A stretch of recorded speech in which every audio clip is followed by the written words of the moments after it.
Carmine Galante, reputed to occupy a top post in the underworld, appeared today before a Miami federal grand jury looking into organized crime. Bob Kaplitz of station WTVJ reports. Galante, accompanied by his two daughters, hid his face from photographers as he entered and left the federal courthouse. There was a great deal of pushing and shoving. Galante appeared before the grand jury for 13 minutes, but refused to answer questions about meetings he had with organized crime figures in South Florida and in New York City. However, he was then ordered by a federal judge to answer the questions under the threat of contempt of court. But the judge said Galante should not be forced to provide any answers that might incriminate him. Galante will confer with his attorney to decide what to do next. It's possible he could agree to testify as early as tomorrow.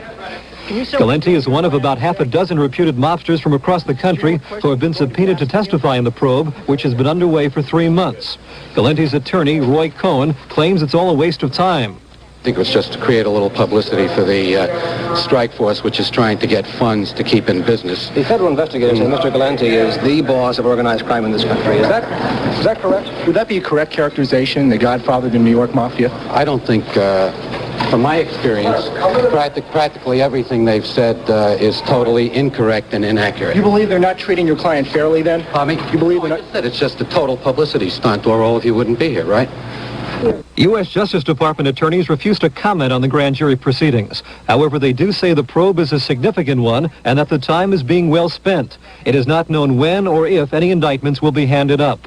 Bob Kaplitz for CBS News, Miami. I think the purpose is that the press has made this man something that he isn't. And when all this press gets out and the people read it, the people say to the government, well, what are you doing about this fellow? And here it is. This is what they're trying to do about this fellow. I think it's a reaction to the publicity, which we say is unfair, and which we've shown the probation department is unfair. Nothing has been substantiated. Nothing will be substantiated. I can't see it. We have every expectation, once the court realizes it has the jurisdiction, it will fix reasonable bail. Mr. Galante is in the MCC, and he's awaiting the outcome of the government's response to our papers. The government has alleged that on 5 or at least 15 occasions, Mr. Galante met with at least 5 persons who the government alleges have criminal backgrounds. Could you respond to that? The charges will have to be met at the Parole Commission. We will be able to show that the charges are not true, are a result of pressure from the government to take this man off the street. They created him unfairly, and they're now trying to bring him down. So you're saying that he has committed no crime and no violation of his parole? He is not charged with committing a crime. He is not charged with violating any law whatsoever. They merely make the charge. When they have nothing substantial, they say he's involved with people with bad backgrounds. That's the customary way to haul somebody off the street. What is the purpose? Did he consort, Mr. Rosen, with known criminals? My information, Mr. Pressman, is absolutely not. What is the purpose of the government's move? I think the rules provide that they could have issued a summons and we would have brought him in. They knew we represented him, so they chose to issue a warrant, send marshals out all over the street, pull the guy out of his house, and we surrendered him. They could have just served us with a summons. They knew we represented him. We would have brought him in. But they chose the more dramatic approach, and that's why I guess all of you are here. If they would have done it the other way, no one would have known about this. It would have been handled administratively. They did it this way, and all you people are here because of it. Mr. Rosen, your client has been accused, as you put it in the press, of being a super don, the leading mafia organized crime figure in New York. What's your reaction to that? I think this is the biggest non-event that ever happened to New York, and it's a lot of nonsense. What is he? What is he? He's a guy that served every second of the time that he was sentenced to, has been out leading a lawful life, taking care of his family, minding his own business. He wasn't paroled by the Parole Commission. He served every second of his time. Now they want to put him back in. That's what this is all about. Are you denying the possibility of Mr. Galante meeting with a person who may have had a criminal Please, background? there are 50 people right here. Do I know how many of these people have criminal records? I'm not denying any possibilities. I'm saying there was no willful conduct that they're going to ever prove. Do I know if you have a criminal record right now? I have no idea. I wouldn't think you do, but I don't know who's here that has a criminal record, but that's the charges. They didn't charge him with robbing a bank, not obeying his parole officer, attempting to flee the jurisdiction. They just want them in and they want to put them back in. What was the purpose of issuing the warrant? Why did they do that? The purpose of issuing the warrant was to get all you people here and make a circus out of this thing. If they would have just told us to bring them in, we would have brought them into the Parole Commission and explained our position. But they've gotten their purpose. They're showing the public what they're doing about this guy. It's really nothing. You also imply that there's a move on the part of the government to embarrass Mr. Galante publicly. Is that what you're saying? I think the government has to justify its own existence. Strike forces have to show the people that they're doing something. All the money they spent on this case, they should have put into the Cancer Society, maybe would have had a better result than this. What was the finding of the Parole Commission this morning? The Parole Commission made no findings. They gave me 2 minutes to have a hearing, and I wasn't ready for any hearing. Not when they give me the charges a half hour after I bring a man in, and then say go to an immediate hearing, where I have a right to produce witnesses. How about time to read the charges and find the witnesses? So that the hearing was nonsense and a sham. Specifically, the charges were that he associated with people with criminal records. That's the whole thing. That was the only charge. There is no other charges here. Not at all. If the preliminary hearing is going to be on Tuesday, is there any point in going through with all this nonsense this Friday hearing? The government could have saved a lot of money for the taxpayers by doing it the right way. They chose this way, now the people are going to suffer as well. But you're going to have the hearing, the preliminary hearing. That means that this would only be a matter of a weekend. Is that... Basically, you're right. Yeah. I gotta go to work. Thank you. Bye.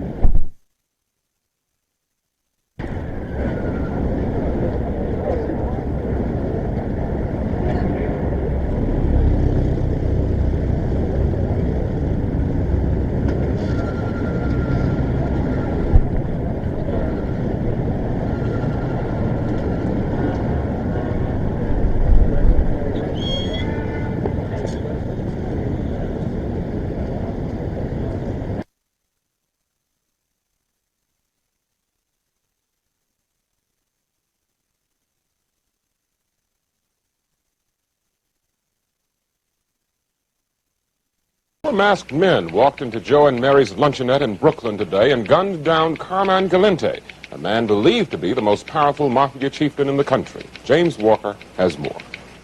The shooting took place inside this Italian restaurant in Brooklyn. Witnesses said it was a gangland-style killing. 4 heavily armed men wearing ski masks opened fire with automatic weapons. In addition to murdering Galante and his associate Nino Coppola, the killers also murdered the restaurant's owner and wounded his 17-year-old son. One local store owner said he heard the shooting, then saw the gunman get into a burgundy-colored Dodge and race off. The store owner asked not to be identified. In public, the 70-year-old Galante was the quiet operator of a dry-cleaning store in Manhattan. But to police, he was the mafia's boss of bosses, the dominant figure in organized crime. Galante had served 12 years in jail on narcotics and loan sharking charges. Federal authorities said a contract had been taken out on his life even while he was in prison. Police must now determine not just who killed Carmine Galante, but why, whether or not his murder was an isolated incident or signals the start of a gang war. James Walker, ABC News, Brooklyn, New York. Speculation continues that reputed mob chieftain Carmine Galante may have been ready to take a step into Atlantic City and a step on the toes of another prominent underworld family. It was that reported aggressiveness that may have led to Galante's execution-type slaying in Brooklyn last week. Jack Connedy has more. Did Carmine Galante have an eye on Atlantic City? State law enforcement officials say they're not sure, but they're ready to consider the possibility that Galante was murdered for being too aggressive, for wanting a piece of the prostitution action in Atlantic City, action controlled by the Angelo Bruno crime family in Philadelphia. Paramus Detective Thomas Delaney, who spent a year undercover investigating the mob, believes that. And he says intelligence reports indicate that Galante and Bruno had been meeting to discuss Atlantic City before Galante's death. Based on intelligence reports that Mr. Galante was in Atlantic City looking to take a percentage, and in my estimation, a very big percentage. At this point in time, I think that there's so many pieces of pie, and I think Galante overate, and they cut out his appetite. Delaney says Galante's killing would have had to have been approved by a number of mafia family bosses. I think if you look at organized crime, again, relating it to a business, that this was the head of one of the largest companies, so that they're going to get the message loud and clear. I don't think you're going to find a gang war. You're not going to find bodies all over the place. This was one level where a guy really overstepped his bounds, and they stopped him. But it's not likely to stop the growth of prostitution in Atlantic City. Officials admit it's a problem. This videotape, taken last year, shows streetwalkers on the eve of the casino opening. But what was mostly freelance then is getting bigger, more organized, and moving indoors.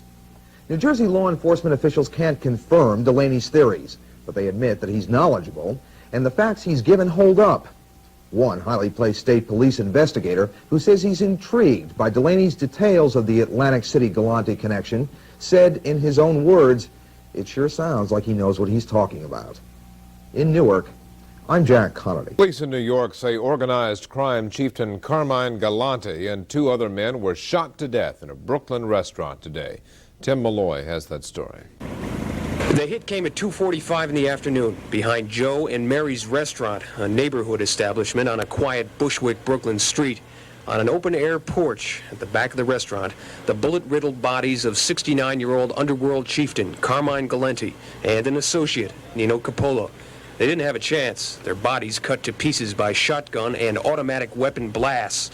Galante died with a cigar in his mouth. 2 other men were cut down in the attack. The restaurant owner, Jose Turano, and his son, John. The elder Turano died shortly afterwards in a nearby hospital. His son is in critical condition. The men had reportedly been eating lunch on the back porch. The police say it was a carefully planned hit, pulled off with precision. There were at least 3 witnesses, people eating inside the restaurant when the attack came. They are being questioned. Hundreds of onlookers jammed the sidewalks surrounding the Knickerbocker Street restaurant. It was a carnival atmosphere until the question was asked, "Did you see anyone? Did you hear anything?" Then the traditional silence. Shortly afterwards, the car, believed driven by the hitmen, was found 8 blocks away. Well, police sources say the possibility of that murder being an inside job cannot be ruled out. Galante had taken over as the boss of one of New York's largest mafia families after the death of Joseph Bonanno. Which parked further down the block, carrying possibly 2 men, also in masks, who entered the restaurant. There was 4 people at the table: Galante, Coppola, the owner of the restaurant, and who else? I don't know. The 4th man we do not know. Where is he? Not his son? He's not here. Where was the not his son? Where was the son found, or was he found? The son was not shot at the table. Right. The son was in the front of the restaurant on the payphone. Right. When he was apparently shot. The 3 men came in. As they passed by him on the way to the back of the restaurant, the son started yelling at them. Yeah, no, what are you doing here? And then we're trying to account for that 4th person. Now, I don't know who the 4th person is. Have at the table. police talked to this 4th person who was at the To table? my knowledge, the answer to that is no. They have not. Has he just left the restaurant when the shooting began? That is correct. They don't know who he was. Was he injured? I don't know the answer to that. Did I don't know the answer to that. Did he possibly set up the hit? I don't know the answer to that. What can you tell us about the second car? The only thing I can tell you about the second car is that, and that is highly speculative at this time. It is not as definite as is the first car, the blue one. It is thought that there may have been a second car, gray in color, which parked further down the block, carrying possibly 2 men, also in masks, who entered the restaurant behind the other individuals. But that is not solid. In other words, do they have guns? The second, I don't know anything about the second. There might have been 5 men in Do we know? Possibly, I don't know. Do we know? Just one thing. Do we know that 2 additional men, in fact, did walk into that restaurant? No, we don't. We don't. So all we know for a fact is that we have 3. With a thought that there were another 2. And it's Just in one quick summary, exactly what happened, starting without anyone interrupting. Okay. Just give me from the minute the gunman came in, just what happened. Okay, it's early before 3 o'clock this afternoon. Blue Chevy pulled up here in front of Joe and Mary's restaurant. 3 men got out wearing ski masks, armed, shotguns, automatic weapons. They entered the restaurant and immediately went to the garden area behind the restaurant, where they opened fire on a group of individuals who were seated there eating lunch. 2 men died there at the scene. A 3rd, also shot, died at Wyckoff Heights Hospital. The 2 men who are dead at the scene have been identified as Carmine Galante and also Leonardo Coppola. The owner of the restaurant, Giuseppe Turano, died at Wyckoff Hospital from multiple injuries there. Okay, let me ask. I want to try it again though, without the names and just as an observer. In other words, the gunman came in. The guy was on the phone. Tell me, as if you've been there. What happened when they just what happened without the names and the details? Okay. All right. Yeah. Shortly before 3 o'clock this afternoon, a blue Chevy pulled up in front of Joe and Mary's restaurant. 3 men got out wearing ski masks. They entered the restaurant where the owner's son was on the telephone. They proceeded immediately to the back of the restaurant, and he called out after them, "What are you doing?" They opened fire in the back of the restaurant, and 3 people were seriously shot there. 2 died at the scene, 1 died at the hospital later. They passed through a second room in which 3 people were eating lunch. Those people, all men, have all disappeared as well. But they were sitting. They were sitting on one side of the table. Carmen Galante, the owner, another man. No, it appears that Mr. Galante was seated on the far side of the table and that Mr. Coppola was seated across from him. I do not know where the owner was But seated. the gunman walked in with shotguns on one side of the table. They walked out the door and the table was right there in the backyard, right outside the door. They walked right up to the table, opened fire with their shotguns, in effect at point-blank range. That's correct. And at one point they blew a piece of the table off. That's correct. One of the shotgun pellets actually ripped out a section of the table. One of the shotgun pellets also ripped off most of the head of one of the victims. And Galante fell backwards in the chair. Pardon me? Galante just slumped backwards in the chair and was dead. Yes, he's on the ground. Yes, that's correct. He's on the ground. He seems to have, yes. Mr. Galante and the other people who were eating lunch were seated at a long table covered with a plastic tablecloth, floral print. Mr. Galante appears to have been shot in the vicinity of the left eye and also apparently from a chest wound. And he was found slumped in the chair. Face up, lying on the ground, semi-propped against the chair. His cigar was still in his mouth. When was young Toronto shot? Apparently after the other men.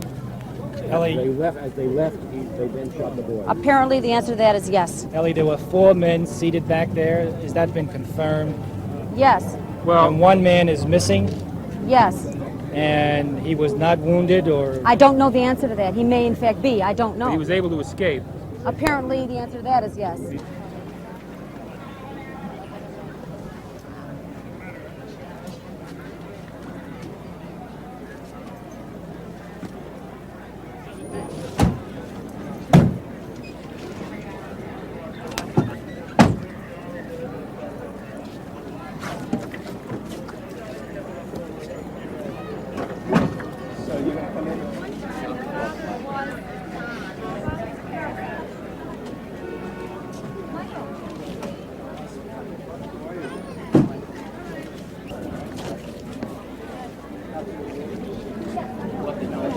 Excuse me.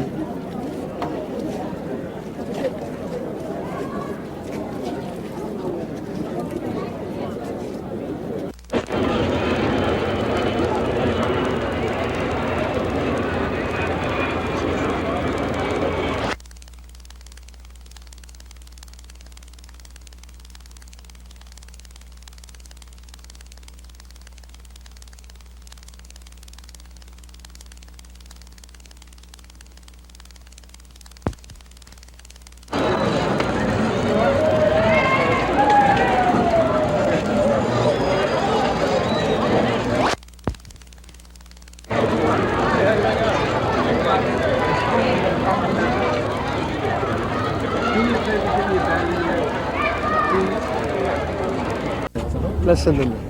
You know, cases like this, I can talk. If you catch me later, I do everything. No, not half an hour, 1 hour. I tell you everything you want. Okay. Right now. Goodness.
Stay back here. Hey, can we get in here? Hey, Joe.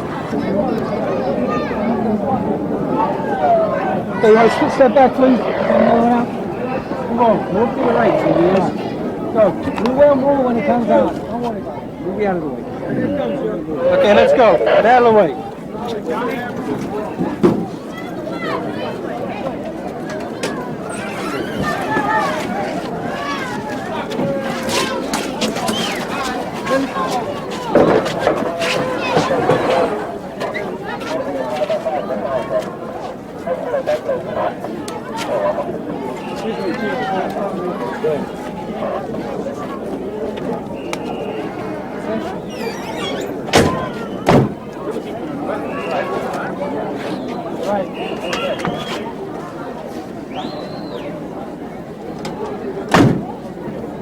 Okay, Mike.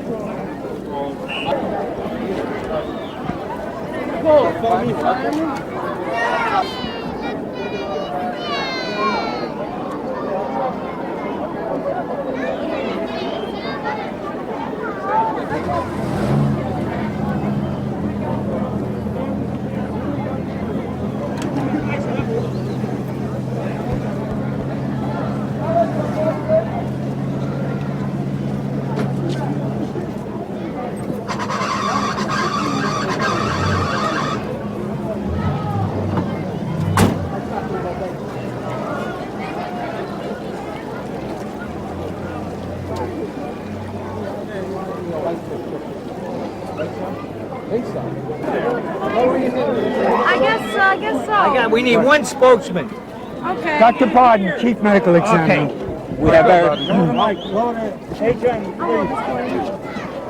Go ahead. What's the question? What did you find in What did there? you find? Yeah.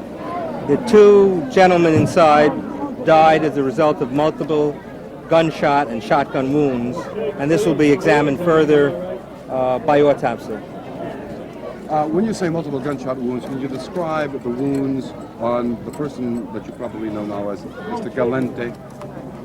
I think there were multiple wounds, and it would be more appropriate to answer that question after the autopsy, which will be done first thing in the morning. But from your physical, from your look-see. There are multiple injuries. 4, 5, 3.